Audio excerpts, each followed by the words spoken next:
Hey, Okay, Maddie. what's going on? Where are Just you at? I'm at like Iron Mountain.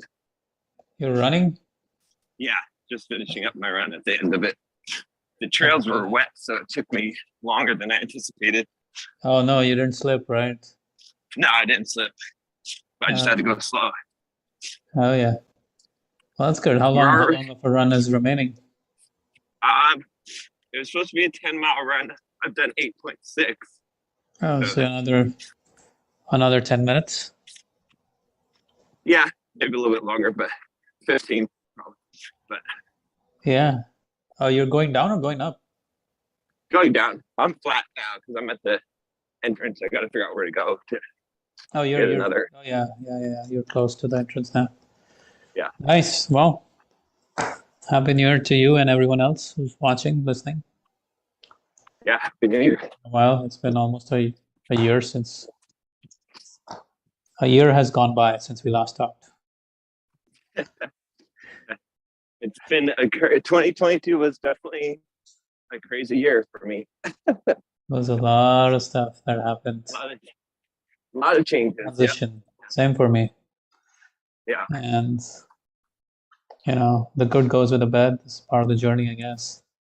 yeah. It was a year of big trans probably one of the big upheavals and big changes. Yeah. Um yeah, how's it going with business, man? I haven't been doing anything. I No, took December off. not This yet. week I got back, and then I just been catching up. And then today is kind of my first day really back at Hmm. getting work done. So I'm probably going to be writing some scripts today. So Scripts. yeah, for videos. Oh, video scripts. I was like, what kind of Python? Yeah. Yeah. Um, What nice. about you? What have you been up to?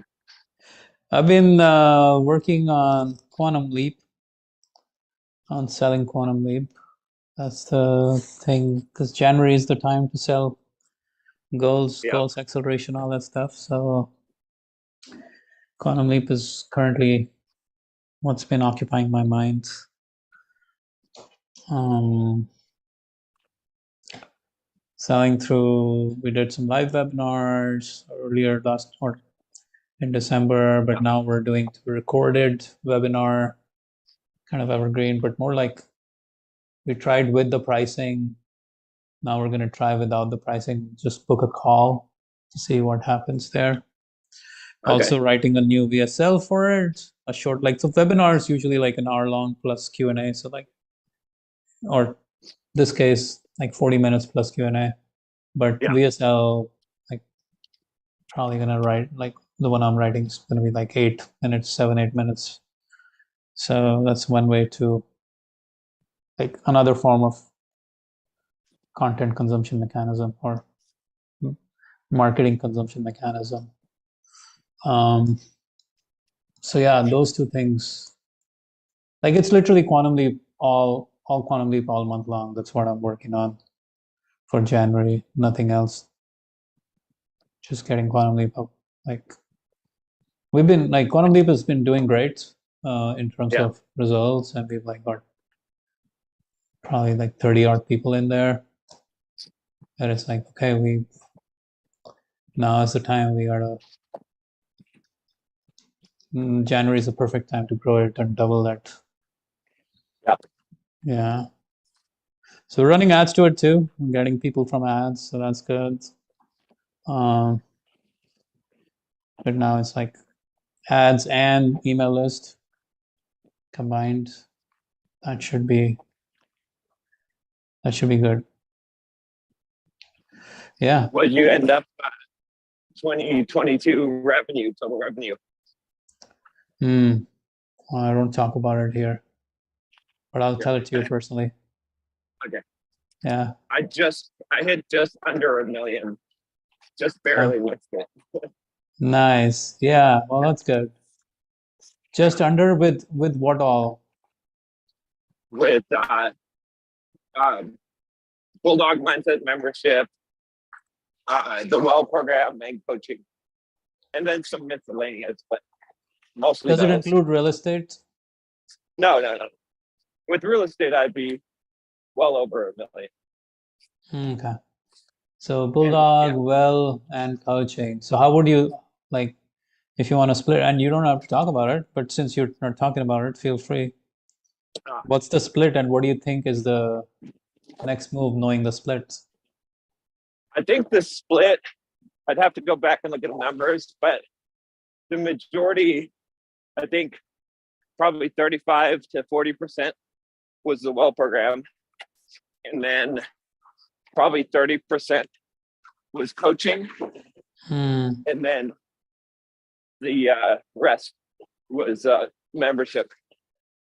Yeah, it makes sense. The highest ticket program always makes the most money, huh? Yeah. Yeah. Yeah. So, Well, in our case, that's actually not the case right now. Quantum Leap still is like the lower income earner compared to Focus Blocks and the coaching. yeah. Um, because we actually sell Focus Blocks at 1,000, like we sell Focus Blocks for a premium price. So that Right. also does like, yeah. Well, that's interesting. So what's that take? Like, do you have any takeaway from that? Like, what do you think? I mean, it's almost like if there's going to come a point real soon where the Bulldog Mindset membership isn't going to make sense, Mm-hmm. or it's going to be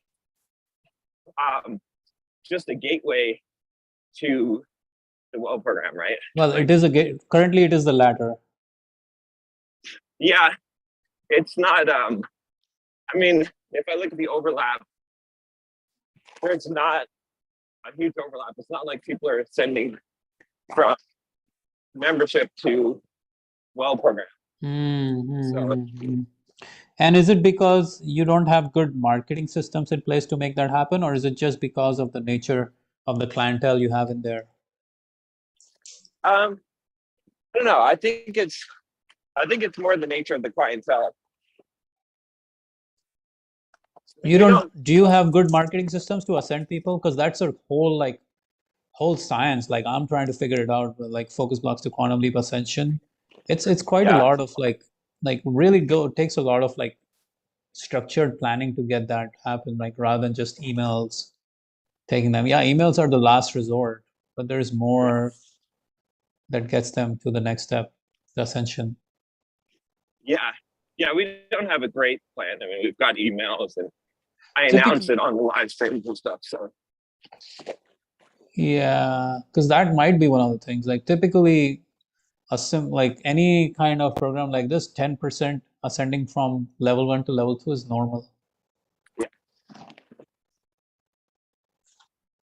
And level 2 to level 3, again, 10%, that's normal. So if you're getting 10%, that's basically it. yeah. I guess Like that's you're not going to get any more than that. I mean, yeah, you can, but it's going to be hard to get that, yeah. the next beyond that. But the thing is, just as hard almost to get someone into the Hmm? Bulldog Mindset membership What's that? as it is to sell the well program, right? What's So that? it's just as hard to get someone into the Bulldog Mindset membership Exactly. as it is to sell the well program. So Exactly. it's almost like Why maybe would at you? some point the membership becomes free. Right? Mm-hmm. Like that's also a possible model.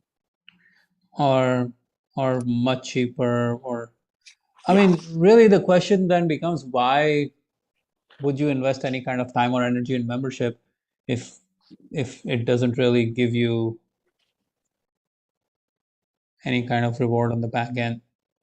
Yeah. Well, I've stopped making videos for the membership and no one's complained. So I wanted to test that out.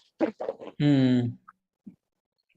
Yeah, I mean, if you just today logged it and be like, okay, this is all the content, you have it for lifetime, enjoy. That's Yeah. it. And but that's really up to you. Like, do you really care to build that? Like, is that the business you're building now? I mean, the thing is, like, I want to simplify things Mm-hmm. so that there's real simple Just Did you watch one that video product. I shared with you? Yeah, yeah, that was good. That's accurate, right? That's like all you need So is good. one acquisition channel. Yeah. That's it. Yeah. If you have one front-end acquisition channel, that can be enough. Yeah, And for most people, that like that's exactly what we're finding out now. Like one front-end acquisition is more than plenty to fill yeah, your bucket for the year, or yes, to fill your bucket to a. And what he was saying, like what Tanner was talking about in the video, like one is good, and when you yeah, have one mastered, and then you add an ascension on back of it, yeah, and then it's a lot of gravy on it. And that's kind yeah, of what like, dude. So here's check this out. Like when I was coming back from Bahamas, uh, I was on the flight and I was like 6 hours of flying. So I had these yeah. two books, Russell Brunson's Expert Secrets and One Too Many by Jason Flatley, and I literally just read the whole book all over again, and I started taking notes of everything that I needed to improve in my webinar. And like my webinar converts. It really converts. Like it's a Yeah. pretty good webinar. It converts well. And I took 10 pages of notes on everything I need to do to improve our webinar. Yeah. Mhm. So what can you? I mean, sounds like you could improve it by another 25%. Exactly. So we've gone So from 2% to 4% to 6% conversion in a matter of like over the yeah, last 4 or 5 months that we've been improving. Well, actually 1% to 2% to 4% to like we've 6x the conversions on that webinar over the last since May when I started doing it. and how much better is it to spend the effort on that than on trying to create new acquisition channels? Yeah, You so know what I we're mean? not really doing any much anymore on the acquisition channel front. The only Right. thing that was like there was a time when even at like 4%, like 3%, 4%, the acquisition cost was becoming too much of a burden on the system. So I Yeah. was considering like using a higher ticket product like Quantum Leap as a thing. But Yeah. now at 6%, actually Focusbox is still okay. But yeah, so we're using Quantum Leap as a backend ascension funnel right now, and that's all Yeah. we're doing. But we're hitting the Quantum Leap funnel this month because of January. Yeah. So that's the thing, man. Like what the thing that is fascinating about something as simple as a well, webinar is the most complex motherfucking thing. It's not the simplest thing, to be honest. Of all the things you can do in marketing, a webinar is the hardest or Yeah. the most complex because it just has too many moving pieces. Yeah. Yeah. Email marketing, sales pages, they're easy. Even BSL is relatively straightforward. Webinar is just too much moving Yeah. pieces and automation and systems and tech and all that stuff. But what we're finding out is that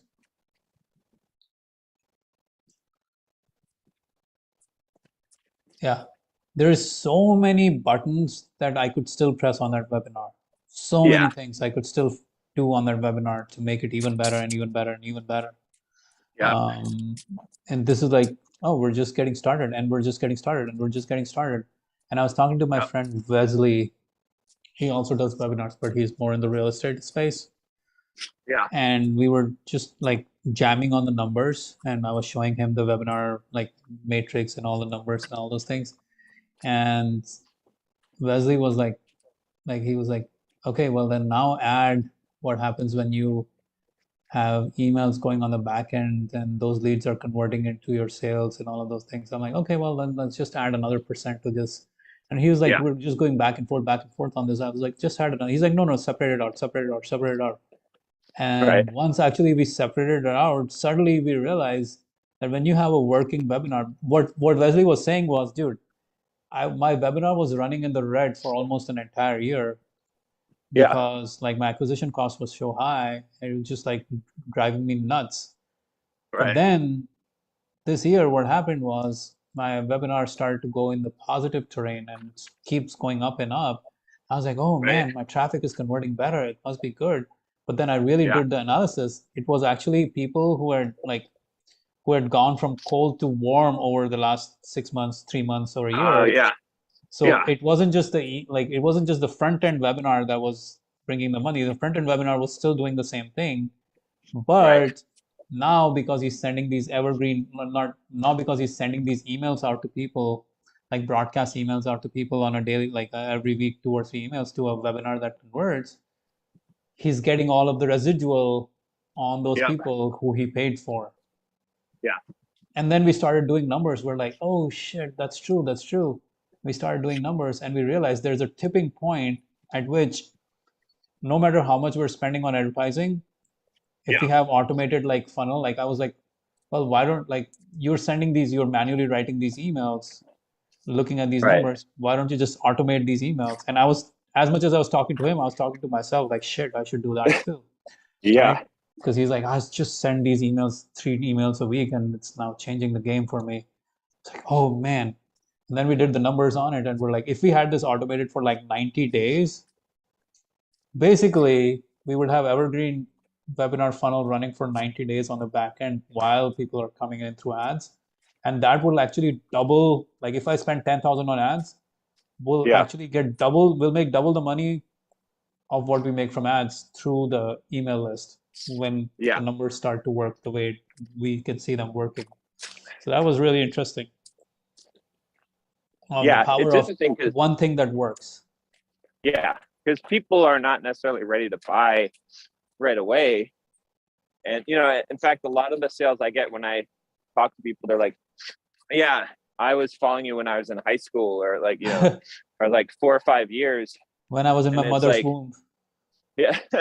But these people, like, those are the people that they end up converting over time, Mhm. So Yeah, it's it's a true. game of attrition, Yeah. and as long as you can keep staying in that game, in the long term, it'll keep converting. Yeah. Yeah. Yeah, Yeah. that's fascinating stuff. Yeah. But the thing that was also like revealing about all of that conversation that Wesley and I were Uh, having is the power of, like, when you have something that works and you put it into automation and you actually yeah. get strategically, like, you strategically go in and do the automation work, then you get so much more out of it. I can't hear you.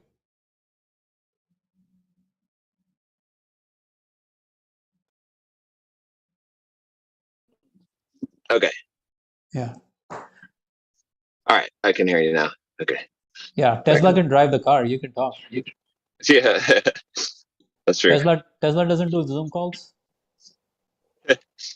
When the AI, I can have the AI do that. You're Oh like, man. man, there was this AI.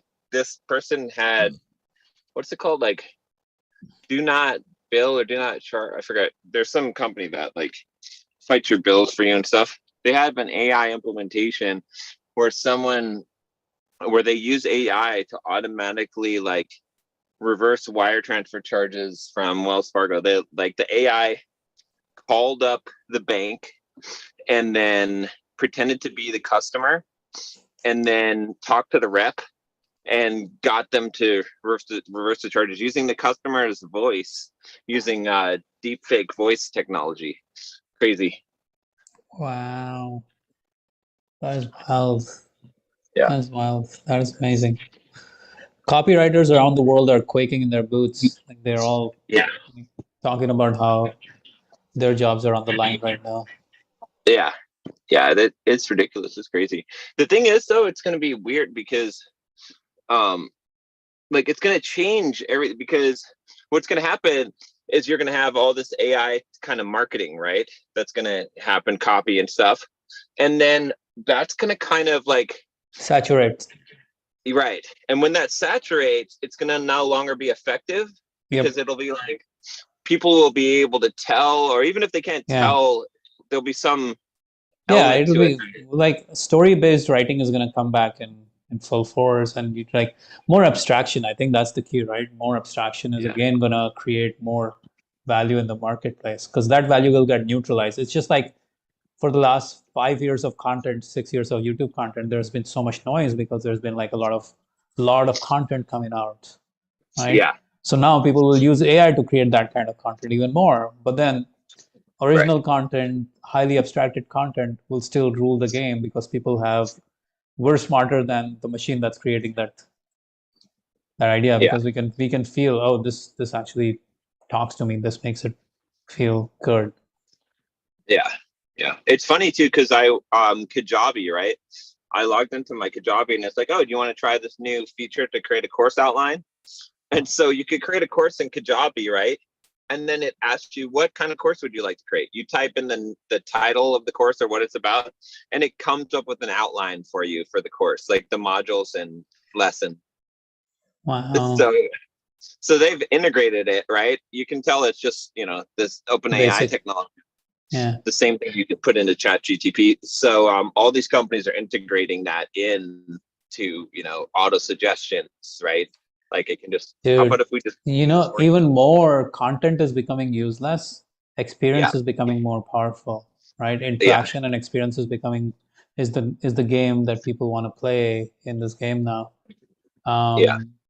So like if your business is solely selling content, it will become a problem pretty soon. Yeah. Yeah. Or- And that's it. Information marketing itself maybe it's gonna die, because you can kind of really like ask the AI, and like instead of buying a course from someone, can't you just ask the AI the questions that you Nah, want? not at that level. Not at that level right now. I Maybe mean, it will.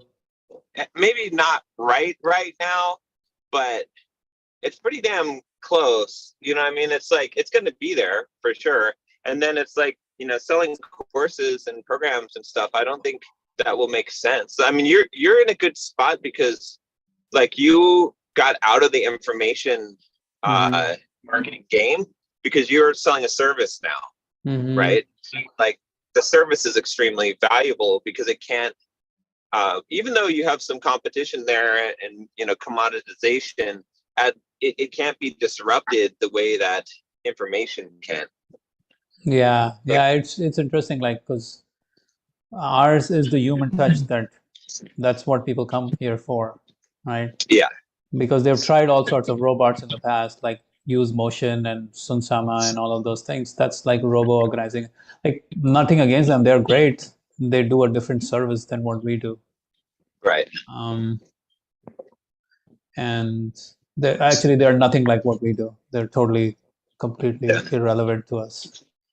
But yeah, you can't, like, this guy, man, he's like, this guy's from Serbia, and he joined Focusbox, and then he canceled. He's like, man, it's so expensive.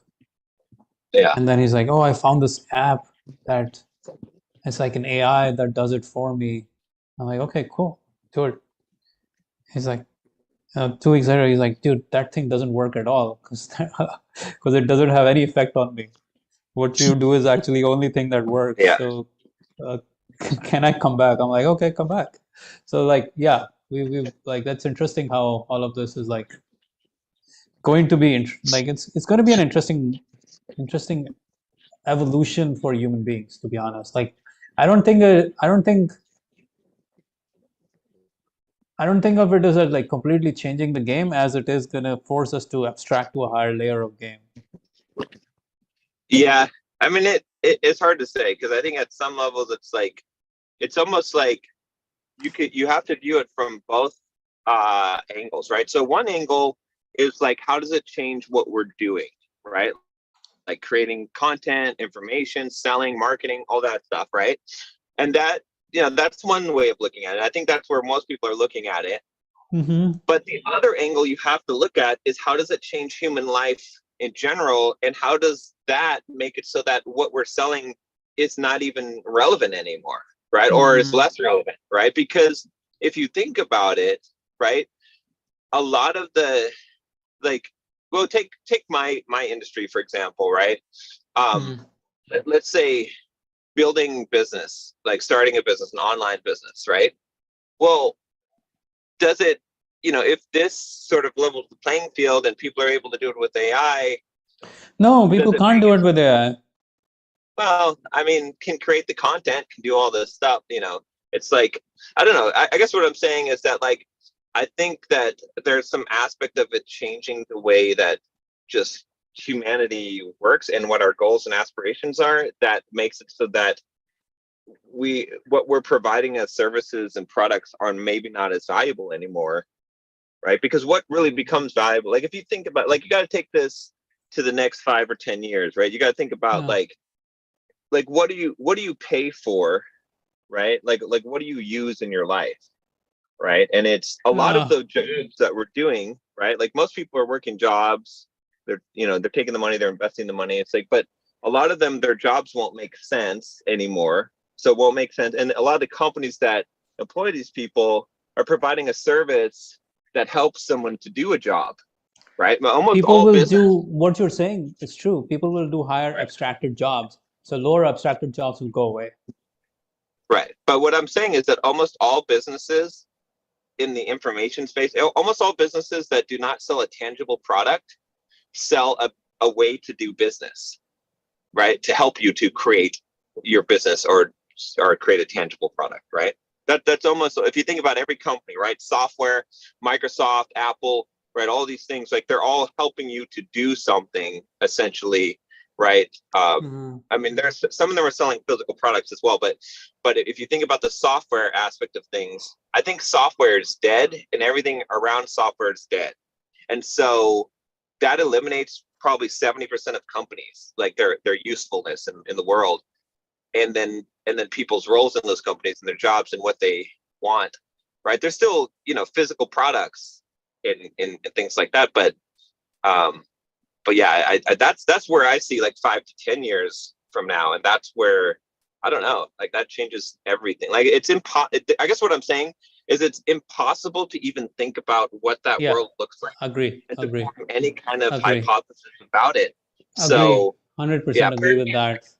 if I could sell everything right now and just buy a little bit more real estate and That's just it. have, Agree. Agree. that's what I would do. And I would wait and see what happens. Real estate is the ultimate, like you cannot lose at that game. Of all the games in the world, real estate Right. is the ultimate currency, Yeah, right? exactly. Because Because no you're matter always gonna what currency exists in the world, someone will have to exchange that currency for your real estate, right. right? Yeah. Every other currency can go to shit. Real estate is the only currency that will always exist. Yeah. Yeah. Gold can go to shit, dollars can go to shit, Bitcoin can go to shit, doesn't matter. But whatever people are exchanging, even if it's food, they'll exchange food for you for the place to live in. Yeah. There's So nothing like, if you look at the meta analysis of the world, the only thing that cannot go out of business is real estate. yeah. Yeah. But it will go out of business if the place in which you have real estate doesn't have an economy to support that. That's the only Right. thing, Yeah. right? So Yeah. the city, like if you own real estate in Erie, Pennsylvania, you might be in a little bit of a tough luck right now because that city is going out of business every day because the Right. jobs over there are being taken out. Right. So that's the only, like, but still real estate is the longest term currency that anyone can own Yeah. of all the currencies. But Yeah. yeah, that's what I've been thinking about lately. Is like, but like I said, if I could sell off everything, I would do it. Not really. Like, I couldn't get a valuation that would be, the thing is, like, if you thought about, like, let's say that I tried to But sell then a if you Mohawk, became an active real estate investor and spend all your time in real estate investing with all the assets you have, you'd probably figure out a way. yeah, that's true. That's not a bad plan, but yeah. And then you just teach real estate investing and sell and do real estate investing full time, Yeah, that is true. That is true. which would not be a bad thing. I don't know if that is if you are interested in that, but that would not be a bad thing. I don't know. I mean, it's a big change to I mean, that's look at. more or less what you do. You teach real estate investing as a big core pillar of what you teach. Yeah. So if you think of your well program, real estate is a big part of it. Even your coaching, real estate is a big part of it. Yeah. Yeah.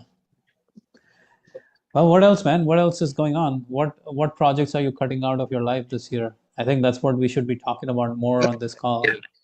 What else are I you cutting mean, out? basically, like I looked at like with my schedule because I had like a weekly. This is what I need to do this week, and I went through it this week, and I eliminated probably like 70% of it because I was like, Mm, really, the only thing I have to do, I don't have hardly anything I need to do every week, right? It's like I need to make mm, shorts, right? Videos, the short form videos, mm, which that's my most effective leverage. I've been blowing up, getting videos with millions of views. I've been getting like in the last 30 days, I think I added 30,000 Instagram followers. So that account's just blown up. But so that 30,000. You got 30,000 followers yeah, in how long? in 30 days. Nice. Yeah. 30,000 IG followers in 30 days. That is amazing. Yeah. So I'm just gonna work on the short form video there and then writing scripts for long form and then and that's it. I mean my copywriting is handled. I've got two copywriters that work for me for both of the lists. And then I've got my chief marketing officer and he's handling all of the uh, managing them, the sales pages, marketing promotions, all that stuff. So and then So I've where got a are you sales. guys getting? Are you getting all the sales from IG now? Um, it's not all from IG. A lot of it still comes from the list. Like people still, come out from the list eventually. Yeah. So how much are you getting from the list nowadays? Um, I Or don't know. December was a weird month because sales slowed down in December the last couple of weeks, right? With Christmas and New really? Year's. Yeah, because we couldn't get people on calls and stuff, and people were not. People are vacation trips and stuff like that. They don't want to jump on calls to talk about financial stuff. Um, Yeah. but Hmm. I'll have to look back. I'm asking them for reports on where the source is. Sometimes it's a little hard to get the source because we captured all through a form. So I've got Tim setting it up so that there'll be two different forms or multiple a way to track it so that we can see where people came in from. Hmm. But um, but yeah, but a lot come from IG for sure because that's huge. Yeah. What are like, are you averaging like one or two sales, two or four or six sales a week? What is it? It's I mean December was an anomaly for the second half, but on average we were seeing about two sales a week. Hmm. Around Yeah. 40 to 50K revenue per month is like kind of what we've been hitting. Yeah. But that definitely can be increased a lot. That's what this year I think the focus on. Yeah. If that's all you did and you didn't do anything else, you'd be in great shape. Yeah, exactly. Yeah. If you didn't take on So any other project and just went all in on increasing the yeah, but I numbers mean from two to four to five to 10 a week. exactly. Yeah, basically all I'm working on this year is is creating video content and then improving the well program and then strategic, partnerships and whatnot where Yeah. um What kind of not strategic partnerships? well, I'm doing one with like Jay Vincent, who's doing the weightlifting program. Like we're gonna shoot a video though. He's gonna come out here since I've been training on that, and then he's selling a high ticket program. And then his people also, it's sort of like an overlap that a lot of them need financial help. Um, so that's a good partnership. And then we need to do one. I told Tim that Yeah. we should do one on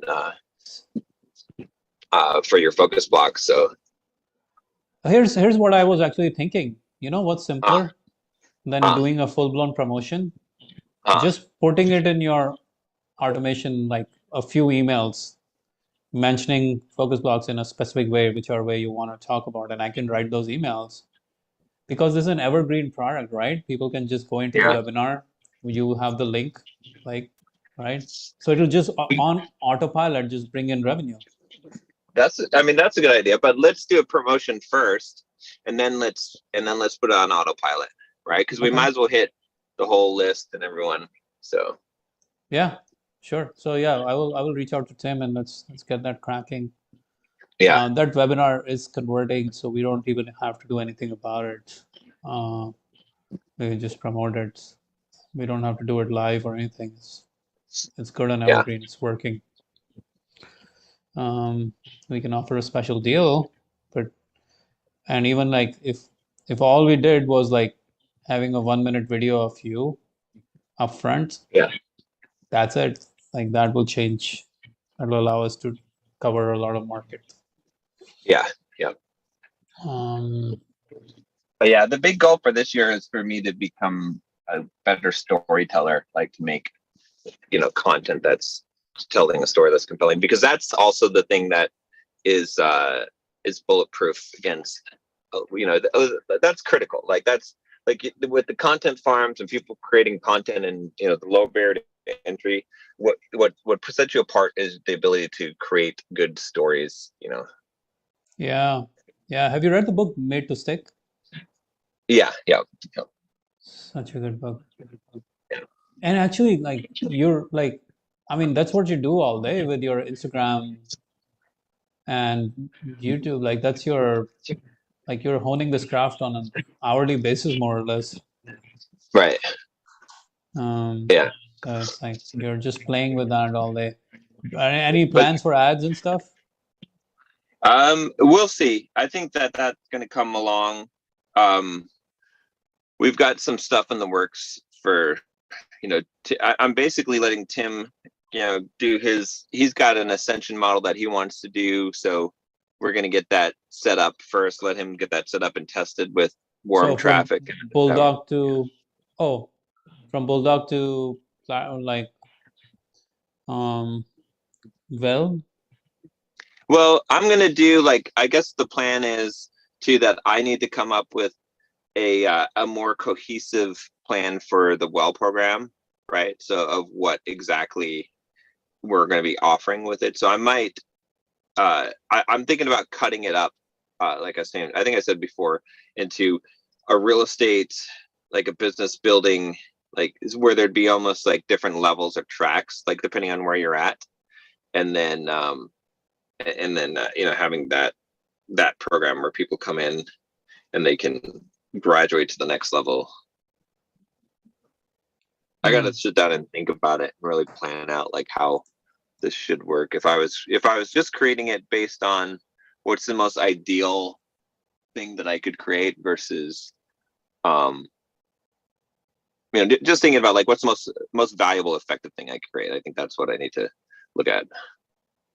yeah, yeah. That's an interesting question, and that it probably what's the most valuable thing you can create? Because if you do that, you're going to have success. You know what I mean? That's where to start, right?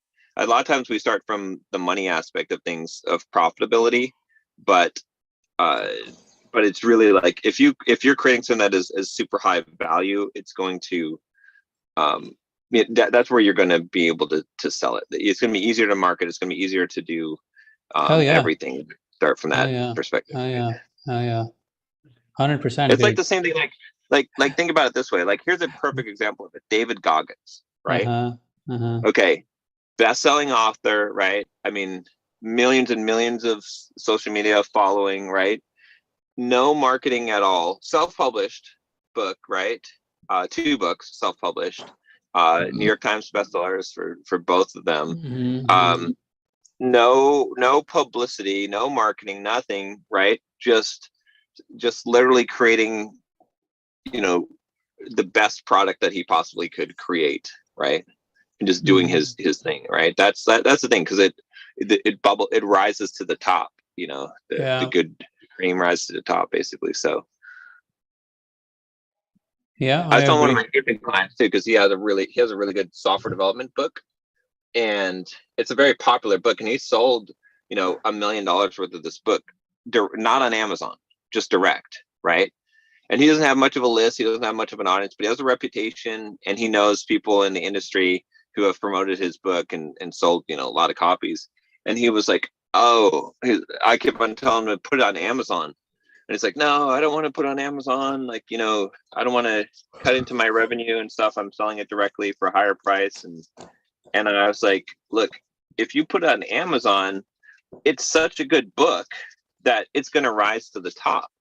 Like you're going to get 10 times more sales you're getting. Like it's going to be one of the top books just because of how good it is. That's the thing that I've been realizing. Well, I think it's even more so in this economy, is that like high quality is way more important than anything now, right? It used to be that you had to be prolific, right? But being prolific has almost no value now, and It can backfire yeah, because you start to look like, yeah, it's too much.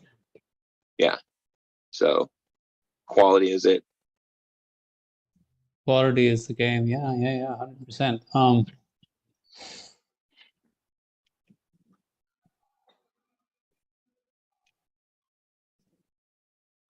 You lost $1,000, by the way, I lost $1,000. Why? to me. How? We had a bet in the gym in summertime, and I was asking, we were talking about coaching. You said, I will hire a coach by the end of the year. I do have a coach. I've got a YouTube coach. No. Yeah, no, I do have a YouTube coach. I do. I did hire a YouTube coach. No, you do not. I do. I swear I have a YouTube coach. I'll Who show is you on that? my calendar. I meet with Okay. them every week. Yeah. Okay, good. What are you guys like? Yeah. What kind of stuff are you doing with the YouTube coaching? He's helping me outline my content schedule and writing out the outlines for the script. And then You don't have to tell me the name of the person, but if you want to share, sure. Yeah, no, it's Michael Lim. He worked for Mr. Beast. So Michael he does Lim. Dragon Fruit Media. Oh, is he a new guy? I don't know, but he's the one who helped me buy all the equipment for my new studio setup. So is he like does he have a YouTube channel himself? I don't know if he has a YouTube channel himself. So how did you find out about this guy? Well, he contacted me for coaching, and then he paid for coaching with me, and then I was like, well, shit, I need YouTube coaching, so I decided to hire him too. Oh, nice. So now it's an exchange? Yeah. Oh no, Yeah. that doesn't count. That's why you lost the money. Does not count, John. No exchange coaching. Exchange coaching is not coaching. Then there is no coaching there. I mean, it is coaching, but it's not the same. It's not the same. Yeah, but it's a YouTube coach. I paid for. No, it's exchange. No. And I paid him initially. What do exchange students do? They party. Thing, They don't come here to study. They party. Exchange is not coaching. Exchange is party. No, it's coaching. Oh man. I get what you're saying that. Yeah. I'm glad. It's just like it's hard to put yourself in two different positions with the same person. One as a teacher and then one as a follower. I mean, it's helpful because it's on different topics, right? I'm coaching in business, he's coaching me YouTube, so. Yeah. Well, I'm sure it is working, but I still don't think it is the right one, or it is not the paid coaching that I was looking to say. So I still win the money. Anyways, so how's that going for you? Like, what are you guys like? What's the big takeaway for you from that? From the coaching? Mm-hmm.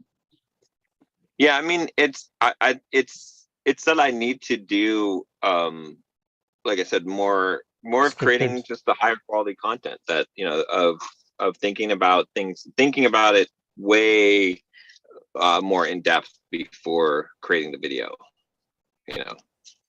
That's what the real publishing a lot these days?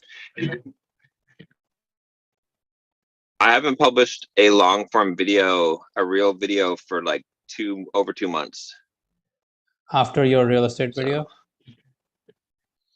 yeah, that was the last one. So, Mm. yeah, I decided to take a break and to kind of, well, I took a break mostly December, and then I want to spend the time kind of getting out of the grind of doing it, and then producing the videos at the cadence that makes sense based on the quality of the video, not on a timeline. Mm. So So this like this YouTube coach is helping you be more strategic with your content yeah, and just scripting. So he's like a storyteller guy. yeah. Have you heard of what Michael Haig? Who was it? Michael Haig? Mm, The storytelling guy that Russell Brunson keeps talking about in I'm Expert not sure. Secrets. I don't know. I don't remember him talking about a storytelling guy in there. Oh, dude, Russell is like the biggest storytelling Well, yeah, but I beast. don't remember who he was talking about. Storymastery.com. Uh, Coaching for screenwriters, filmmakers, for speakers, consultants, experts, and authors.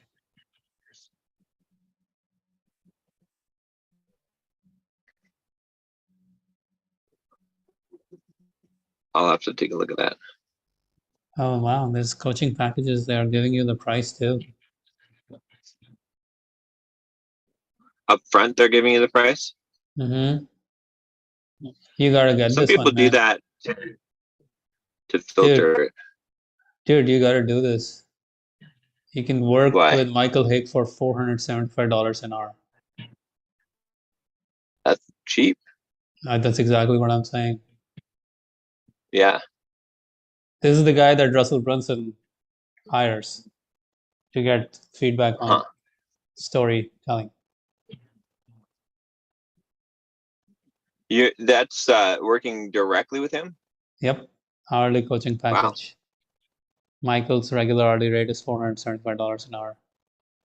Wow. Okay.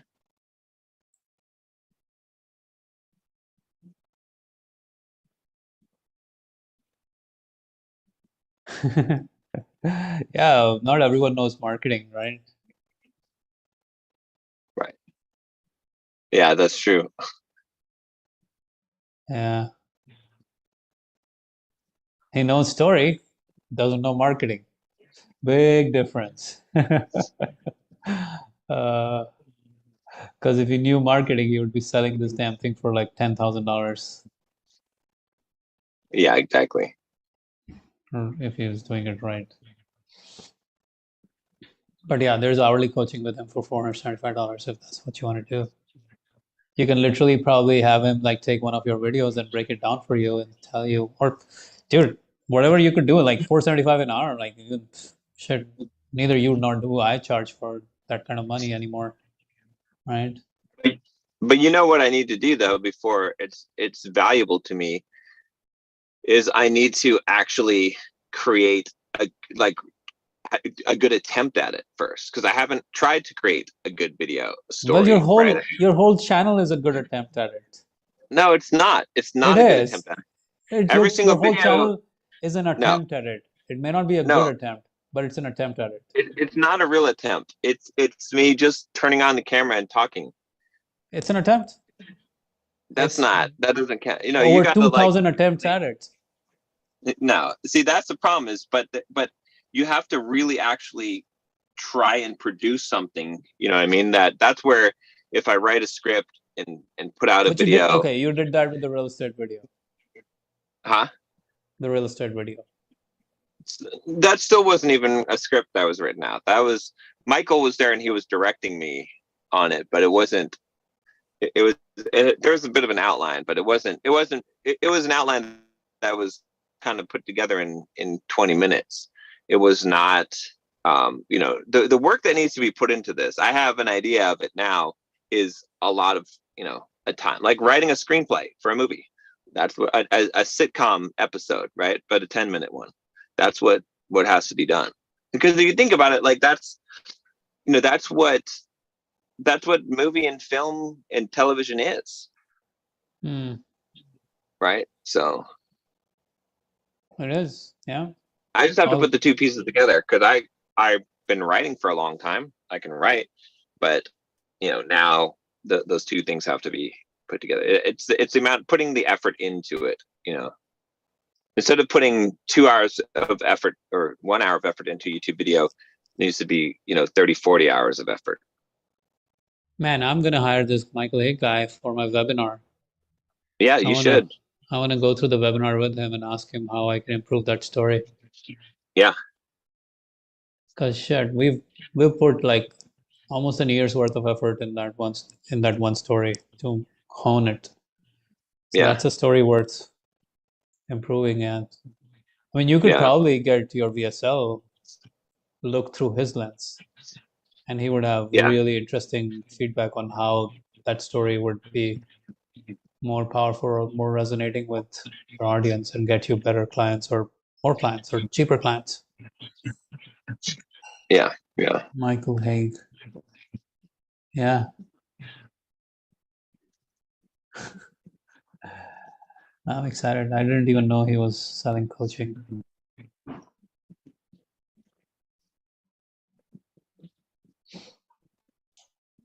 Well, good stuff, man. What else is going on? Not too much else. Just trying to get back into the swing of it. But Well, we should get it's gonna be together sometime this weekend for a yeah. hike or Yeah. run. Okay. Yeah. Yeah, I'm down. I've got Sunday I have an 18-mile run. So if you Yeah. want to do 18 miles in the I'll mountains. join you for the first 10%. No, Okay. let's do like something easy, like 4 or 5 miles sometime. Okay. Yeah. Maybe today, tomorrow, whatever. Tomorrow earlier, probably, because tomorrow I have to go to OC later in the afternoon. So earlier in the morning tomorrow, or today evening, or yeah, that would be whichever one works for you. He does Okay. have a book, Storytelling Made Easy by Michael Haig. Oh, okay. Yeah, I'll take a I'll go look. check it Yeah, out. it might be better. Maybe early next week might be better because this weekend's gonna be tough because Okay. I've been gone. Yeah. Yeah. Okay. Let's do it early next week then. I'll hit you up on message. All right. Cool. Well, once we go off live, I have one more thing to talk about. Oh, okay. Let me turn this off then. Well, I guess we'll just go off live because I got to get back in and go take a shower. So Yeah. let me see how turn it off live.